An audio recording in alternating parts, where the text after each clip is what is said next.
ایک آدمی محمود غزنوی کے پاس نا اپنا کیس لے کے آیا، مدعی بن کے آیا۔ اس نے کہا بادشاہ میرا کیس بڑا نرالا ہے۔ بادشاہ سلامت نے کہا وہ کس طرح؟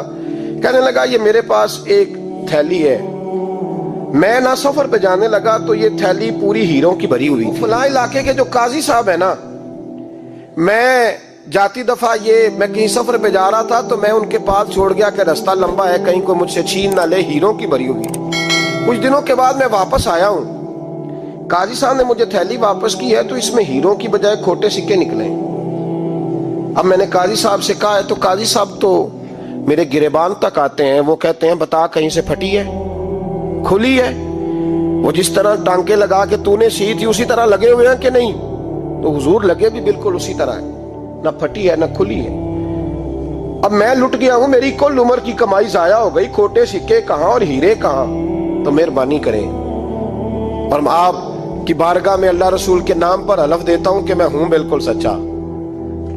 محمود غزنوی کہنے لگے تو جا، تھیلی چھوڑ جا، اور جب میں تجھے بلاؤں گا پھر دوبارہ آنا۔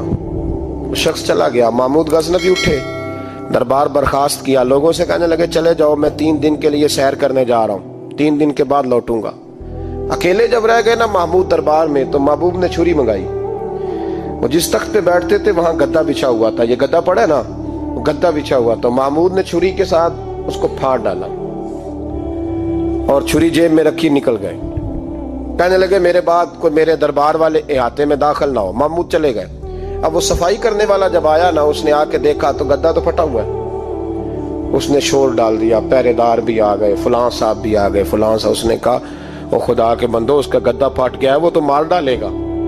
اس نے کہا تھا سوائے صفائی اور نگرانی والے کے دوسرا آئے کوئی نہ، اور یہاں آیا بھی کوئی نہیں، پہلے دن ہی پھٹا ہوا ہے تو لٹکا دے گا سب کو، کیا کریں؟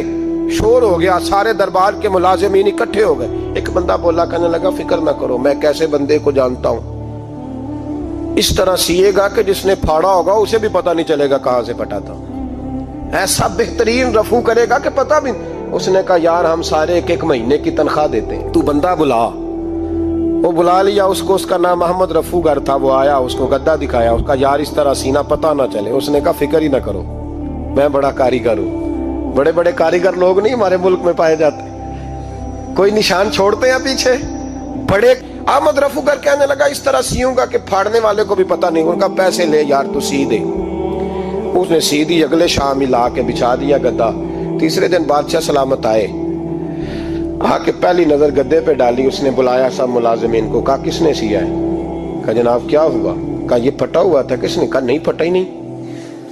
وہ کہنے لگے بنو بات، میں خود پھاڑ کے گیا تھا، تو بتاؤ صحیح سیا کس نے ہے؟ کہا جناب آپ پھاڑ کے گئے تھے تو بتایا کیوں نہیں؟ فرمانے لگے اسی لیے تو بتایا نہیں تھا کہ تم خود تحقیق کر لو، بلاؤ بتاؤ سیا کس نے۔ تو بلا لیا، احمد رفو گر آ گیا۔ اس کو جب بلا کے سامنے بادشاہ کھڑا کیا، کہا بھئی تو نے سیا ہے؟ کہنے لگا حضور آپ کے سارے ملازم کٹھے ہو کے آئے تھے، میری غلطی کوئی نہیں۔ کہا نہیں یار تو بڑا کاریگر ہے، میں نے اپنے ہاتھ سے پھاڑا تھا پر مجھے بھی نہیں پتا چل رہا کہاں سے پھٹا تھا۔ اچھا یہ بتا یہ تھیلی جو ہے یہ بھی تو نے سی تھی؟ اس نے کہا جی آپ کے خادم کا ہی کارنامہ ہے، وہ فلانے علاقے کے قاضی صاحب آئے تھے، اس میں سے ہیرے نکال کے تو کھوٹے سکے بھرے تھے، تو مجھے بھی تھوڑا سا حصہ ملا تھا۔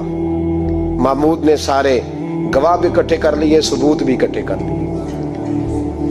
پھر قاضی کو بلایا، پہلے سارے ثبوت اور گواہ کیس حل کر لیا۔ پھر ہمارے ہاں یہ حال ہوتا ہے کہ مدعی 2-3 ہفتے کے بعد خود ہی ہاتھ باندھ جاتا ہے، کہنا تسی میری جان چھڈو، مجرم پھڑو پاوے نہ پڑھو۔ وہ کہتا ہے مجھے معافی دو، میں رہا۔ ظلم ہے نا، ظلم زیادتی ہے کہ جو بیچارہ اتنے سوال مجرم سے نہیں ہوتے جتنے مدعی سے ہوتے۔ اب یقین کریں اتنے سوالات ہوتے۔